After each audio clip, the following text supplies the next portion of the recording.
Со транспаренти на кои пишуваше климатските промени креираат сиромаштија, Сибир ќе биде и тука, и вие ќе умрете од старост, јас ќе умрам од климатски промени, и со повици до заменик министерот за животна средина Јани одговори, куќата ни гори и сакаме да дишеме, 50 во најголем број млади луѓе денеска маршираа низ центарот на Скопје како дел од глобалното движење против климатските промени Петоци за иднината.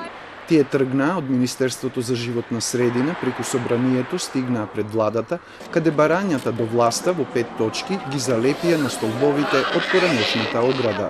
Барањата се на тоа ниво да се прогласи климатска криза по примерот на бројни западни земји што ги имаат направено, да ни овозможи да направиме некои многу посериозни чекори, да воведеме предавања за климатските промени во образованието, да се воведе тело која ќе работи за спроведување со проблемите со климатската криза, да се прочисти енергетскиот сектор кој знаеме каков не, да живееме. Средба со заменик министерот за животна средина Макрадули досега не оствариле од движење за иднината, зашто како што велат не очекуваат дека ќе има ефект. Но ефектот од кампањата за собирање стрништа без да се палат го задоволил град Скопје, откаде најавија дека кампањата ќе се повтори идната година.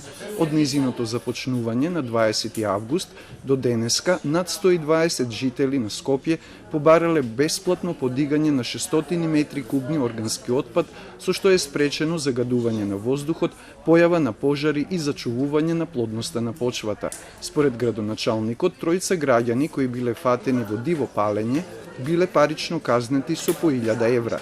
Шилегов најави дека зголемувањето на бројот на комунални инспектори им е приоритет за разлика од претходната власт. Инспекцијската служба во град Скопје, за разлика од чуварската и шоферската, која што ја развивале во минатото, не била предмет на развој.